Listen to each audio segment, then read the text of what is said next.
અડતાળામાં સ્વ ડોક્ટર પ્રતાપભાઈ પંડ્યાના જન્મદિવસે વિદ્યાર્થી સંવાદ કાર્યક્રમ.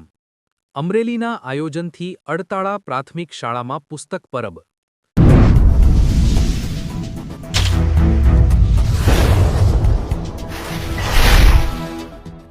અમરેલી જિલ્લાના અડતાળા ગામે પુસ્તક પરબના પ્રણેતા અને જિલ્લાનું સાહિત્યિક ગૌરવ એવા સ્વ ડોક્ટર પ્રતાપભાઈ પંડ્યાના જન્મદિવસ નિમિત્તે વિદ્યાર્થી સંવાદ કાર્યક્રમનું આયોજન કરવામાં આવ્યું હતું.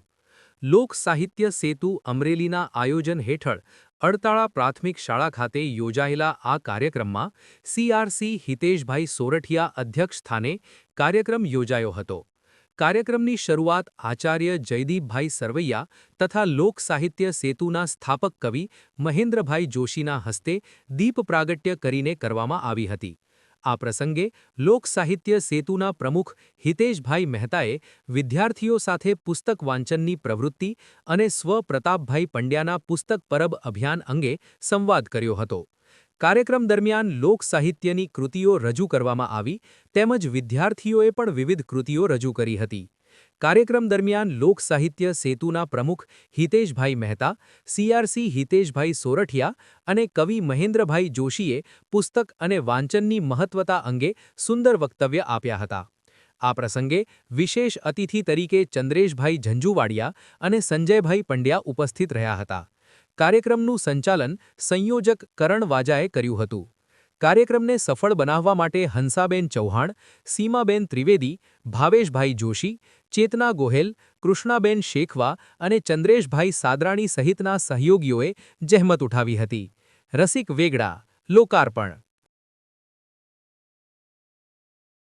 પાણીનું બરફ બનાવે, કોઈ ક્યાંક નાનો મોટો ઉતારો બનાવે, પણ આ પ્રતાપ દાદા જે અડતાળા ગામના જન્માતા અને તમારી જેમ જ આ નિશાળમાં ભણીને મોટા થયા, એણે પુસ્તક પરબ શરૂ કર્યું. શું કર્યું?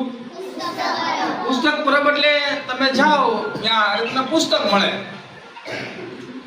તમારે જે પુસ્તક વાંચવું હોય વાંચવાનું, પછી તમને ગમી જાય તો તમે રાખવાનું, વચાઈ તો પાછું મૂકવાનું, બીજું આપે.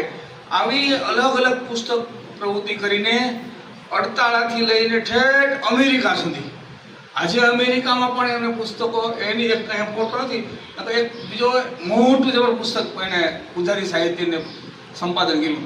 આવા હજારો પુસ્તકો દરેક શાળાને ભેટ આપીને, કારણ કે પુસ્તક છે ને એ આપણો મિત્ર છે. દરેક વાચકને એમને પુસ્તક મળે, દરેક પુસ્તકને એનો વાચક મળે. આવું પુસ્તકાલય પ્રવૃત્તિના જે વિશ્વપિતામાં કહેવાય ને એવા ડૉક્ટર રંગનાથને કહ્યું હતું કે દરેક વાચકને એનું પુસ્તક મળે. એટલે વાચક એટલે અમને એવો રસ